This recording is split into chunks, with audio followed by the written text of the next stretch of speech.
So this whole thing points to the economy of management, which the tightness of the form always imposes in some degree. So we can say that by and large, the short story writer introduces a very limited number of characters, and they cannot afford the space for a leisurely analysis and sustained development of character, and cannot also undertake to develop as dense and detailed a social milieu as does the novelist.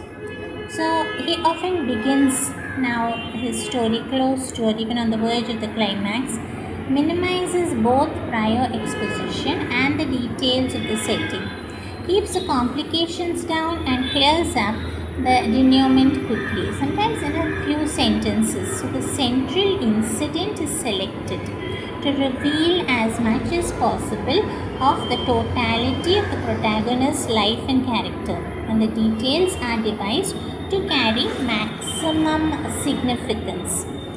So this spareness in the narrative means that it often gives the artistry in a good short story higher visibility than the artistry in an equally good novel.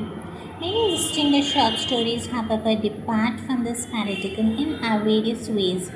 So it must be remembered that the name covers a great diversity of prose fiction.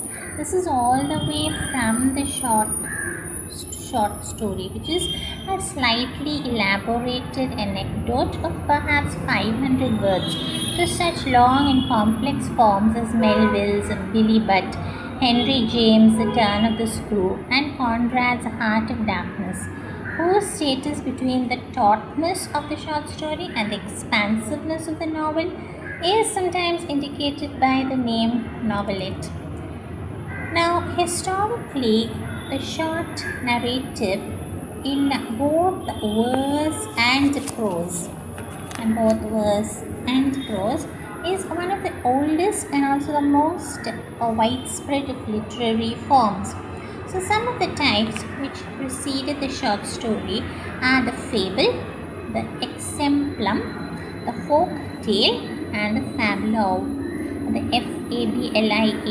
fableau. So the form of prose narrative, recognizably like contemporary short story, was developed by such writers as Washington Irving, Hawthorne, and Poe in America, Sir Walter Scott in England, E.T.A. Hoffmann in Germany, Balzac in France, and Gogol and Turgenev in Russia.